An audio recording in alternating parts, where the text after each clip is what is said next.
नमस्कार। आप सुन रहे हैं कहानी गोल्ड। आइए सुनते हैं मृदुला गर्ग जी की लिखी कहानी एक और विवाह।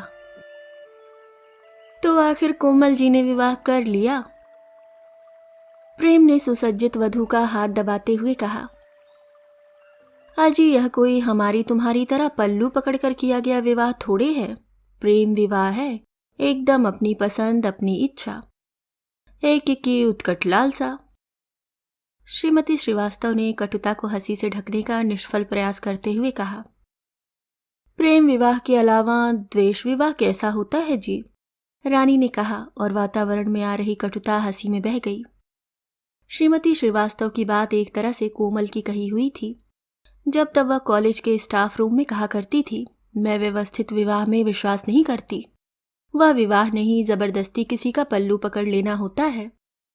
दो कारणों से ऐसा करने की आवश्यकता पड़ सकती है, आर्थिक अवलंबन की खोज या शारीरिक भूख। पहले की हमें जरूरत नहीं है और रहा दूसरा तो उसके लिए विवाह की आवश्यकता नहीं है। बेहतर है मुक्त प्रेम, जो बासी होने पर फेंका जा सकता है। विवाह तब करना चाहिए जब पुरुष को उसके बिना सब अर्थहीन मालूम पड़े और स्त्री उसके बिना भी पूर्ण समर्पण को व्यग्र हो, तभी वास्तविक ऐक्य हो सकता है। 4 बहनों के परिवार में कोमल बुद्धिजीवी मानी जाती थी। पिता बुद्धिजीवी थे ही और एक कंपनी के मालिक। नौकर चाकर गाड़ी बंगला से लेकर पुत्र के अभाव में पुत्रियों को उच्च शिक्षा और स्वतंत्र विचार देने में जुटे थे। सब बहनों में कोमल पढ़ने लिखने में तेज थी। स्कूल कॉलेज में हमेशा प्रथम आती रही। साथ ही नाटक, व्याख्यान, विचार गोष्ठी आदि में आगे रहकर उसने राजनीति शास्त्र में पीएचडी कर डाला। अपने विचारों को बिना हिचक स्पष्ट कह देना उसका व्रत था। बुद्धिजीवी होने के नाते उसके विवाह की चिंता माँ पिता को नहीं थी।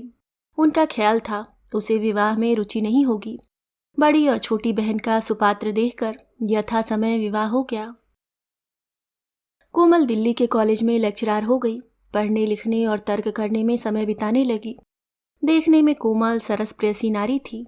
दुबली पतली देह, गेंगुआ रंग, साधारण नाक नक्श पर बड़ी बड़ी रसीली आंखें और भाव प्रवण वाणी। लगता यह अपनी आंखों से व्यंग का आवरण हटाकर किसी पुरुष पर टिका दे तो चारों ओर का वातावरण सुरभि बन लुप्त हो जाए। ऐसा ही मधुमास उसकी वाणी में छिपा था, पर सुनने को मिलती थी वही हल्के व्यंग से लिप्त, तर्क से बोझिल बातें। एक दिन उसने यह जरूर कहा था, जीवन में हमें सेक्स से ज्यादा रोमांस की खोज होती है और व्यवस्थित विवाह का अर्थ होता है रोमांस को तिलांजलि। इस पर रानी ने कहा था, विवाह सभी व्यवस्थित होते हैं, यहाँ बाहरी सज्जा को परख कर और वहाँ पश्चिम में बाहरी सज्जा में बहकर। सच्चा प्रेम होने से उसे विवाह की अग्नि परीक्षा में ना डाला जाए तो अच्छा है। जहां तक अपना सवाल है, मुझे बच्चे चाहिए। बिना विवाह के मिल जाए तो बहुत खुश, वरना विवाह करना ही पड़ेगा। रानी चंचल, आत्मनिर्भर और स्पष्टवादी लड़की थी। पिता थे नहीं। वही माँ और छोटे भाई बहनों का पोषण कर रही थी, इसलिए 27 वर्ष की होने पर भी विवाह नहीं कर पाई थी। उसका विशेष गुण था हंसना औरों पर और अपने पर। उसकी बात सुन कोमल मुस्कुरा दी थी।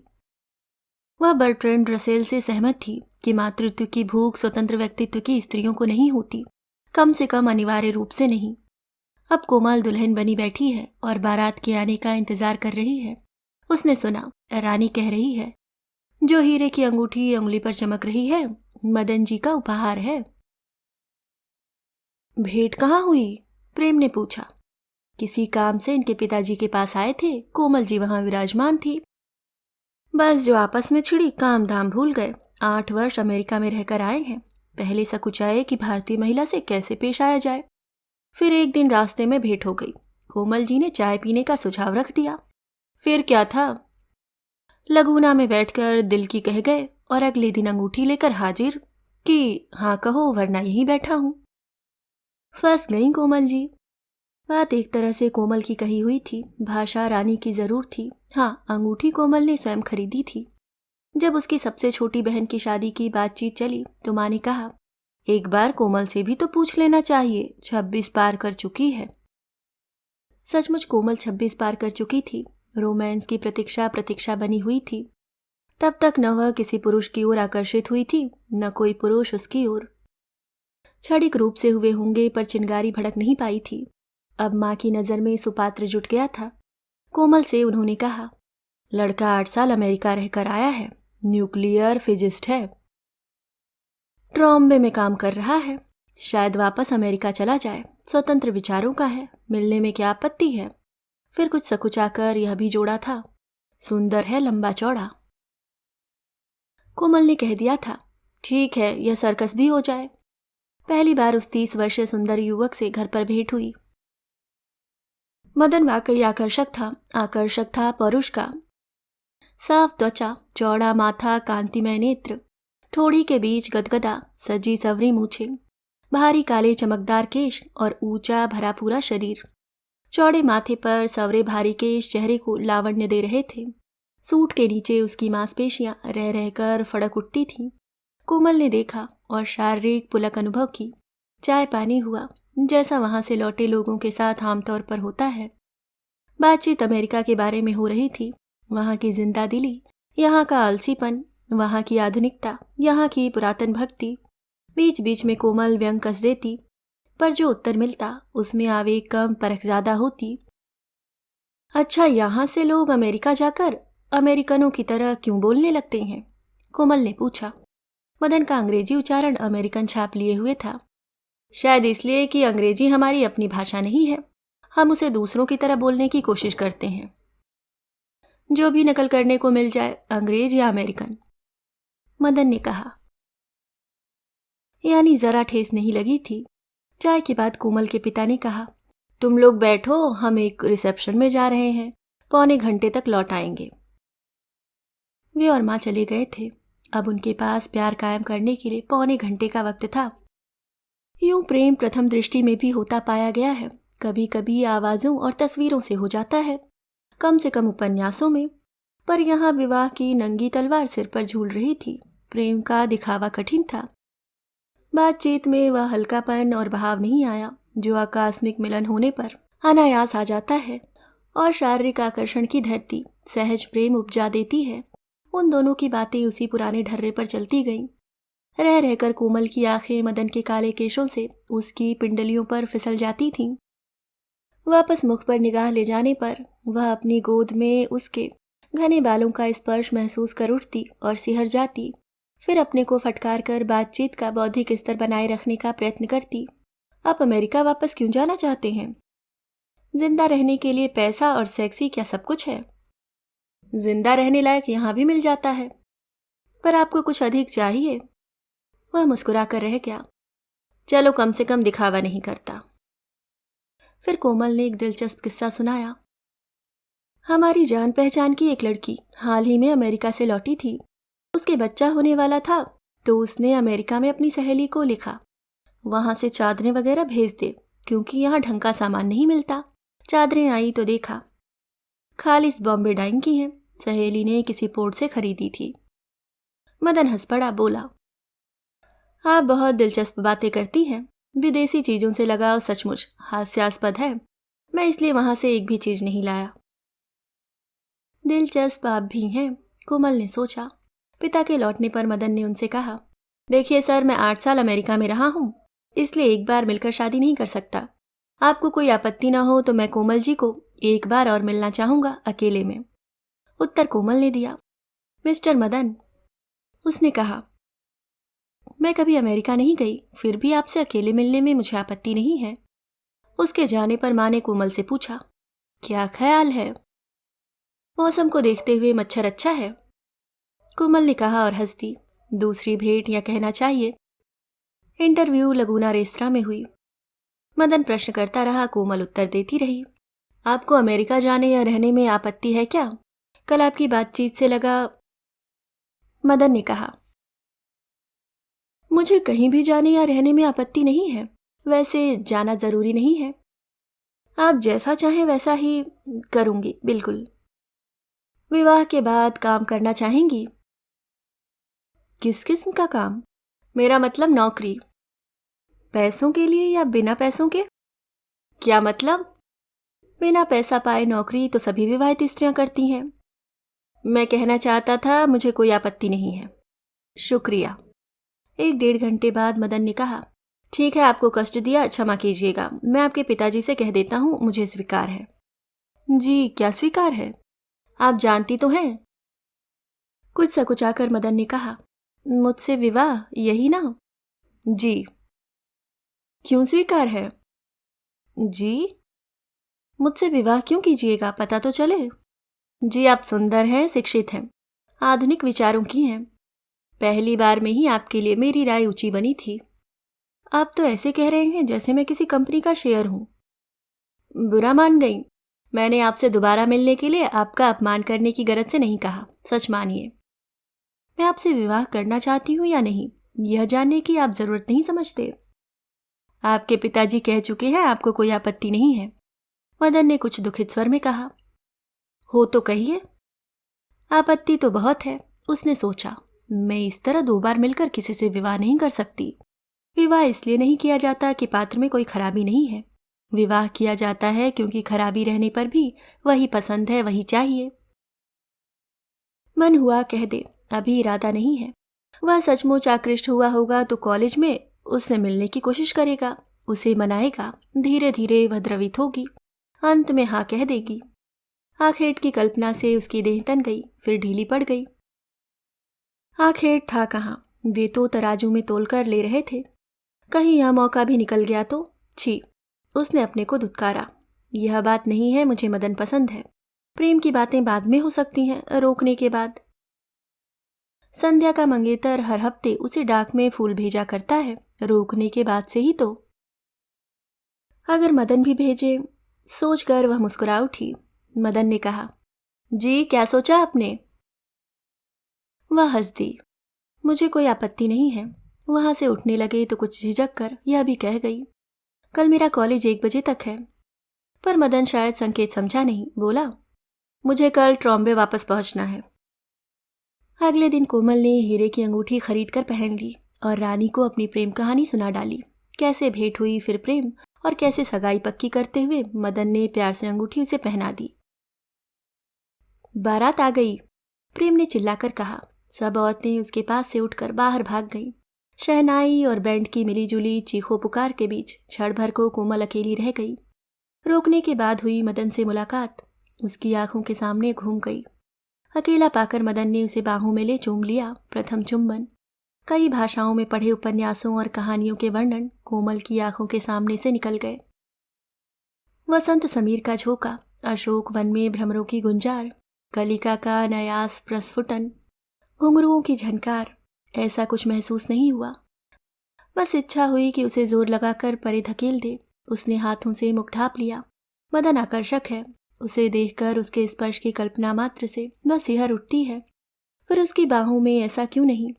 इसलिए कि उस आकर्षण पुंज को दीप्त करने के लिए झंझा की आवश्यकता है, और झंझा है नहीं, सब कुछ लीक पर चल रहा है। रोकने के बाद आधुनिक लोग चुंबन लेते हैं, पर इस चुंबन ने उसके अंतर में नहीं झांका, उसकी विशिष्टताओं को नहीं परखा। वह एक प्रयोग था, पर ऐसा प्रयोग जो किसी अनिश्चित, अस्पष्ट पर मोहक अभियान की ओर पैर नहीं उठाता था। अब क्या होगा, यह प्रश्न उठता ही नहीं था। सब कुछ सुनिश्चित था। क्या हो गया, चुंबन ही तो लिया है।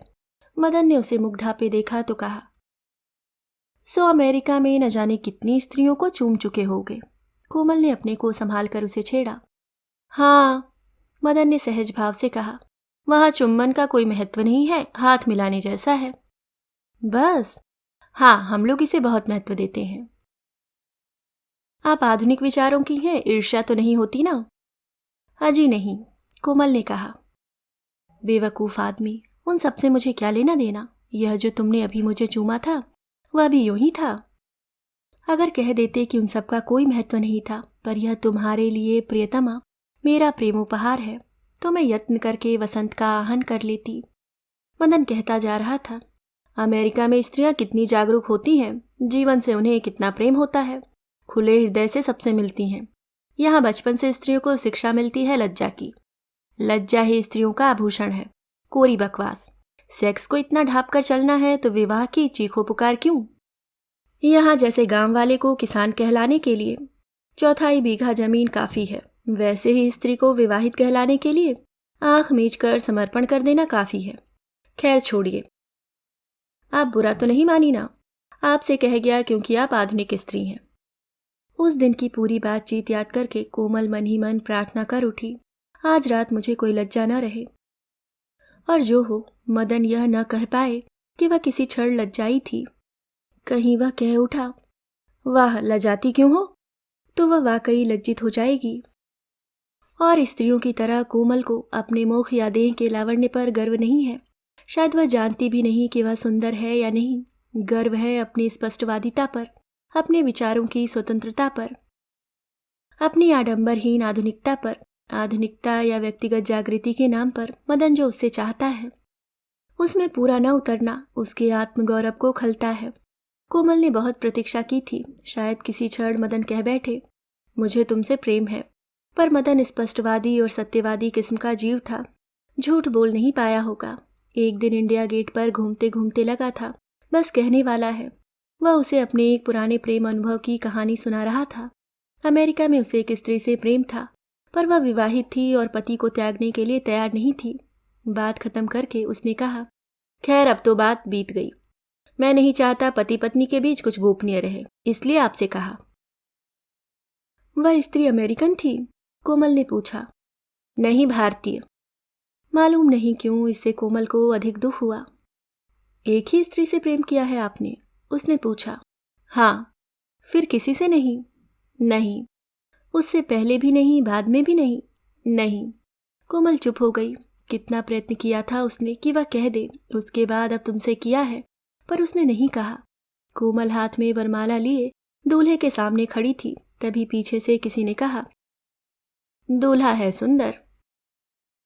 कोमल मुस्कुरा दी। उसने अपनी नजरें मदन के चेहरे पर टिका दी। सचमुच किस कदर सुंदर है मेरा मदन। उसने आंखें बंद कर ली और मन ही मन दोहराया, मैं मदन से प्रेम करती हूँ, अतिशय प्रेम, अमर अटूट अखंड प्रेम। बार बार दोहराकर बुद्धि और आत्मबल के जोर से कोई भी बात सच की जा सकती है, ऐसा सभी बुद्धिजीवियों का विश्वास होता है। फेरों पर जाने से पहले रानी उसका श्रृंगार दोबारा संवार गई। बस 20 बरस, उसने कहा। क्या? कोमल ने पूछा। तुम्हारी उम्र इससे अधिक नहीं लग रही। विश्वास योग्य बात न होने पर भी सुनने में भला लगा। अग्नि के समक्ष बैठकर कोमल ने उन विचारों को झटके से अलग कर दिया।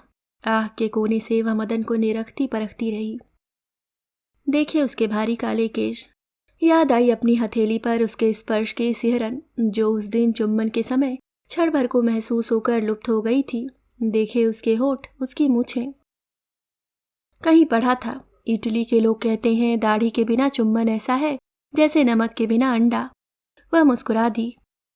और मूछों के रहते याद नहीं आया कैसा लगा था उस दिन। शायद वह बहुत हकबका गई थी। अब की बार ठीक होगा। मदन हाथ बढ़ाकर आग में घी दे रहा था।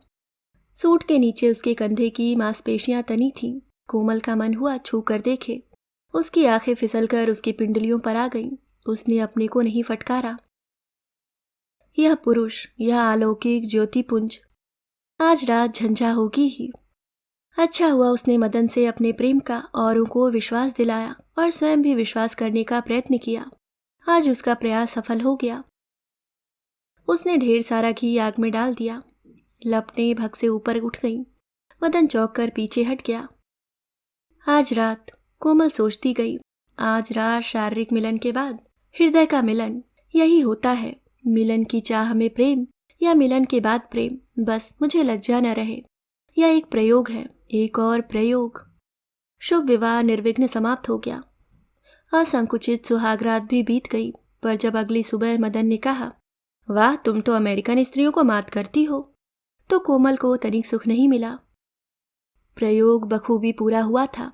उस पर गर्व किया जा सकता था, परितोष की आशा नहीं। अभी आप सुन रहे थे मृदुला गर्ग जी की लिखी कहानी एक और विवाह। उम्मीद करती हूँ दोस्तों कहानी आपको पसंद आई होगी। मिलती हूँ किसी और नई कहानी में। तब तक के लिए मुस्कुराते रहिए। धन्यवाद।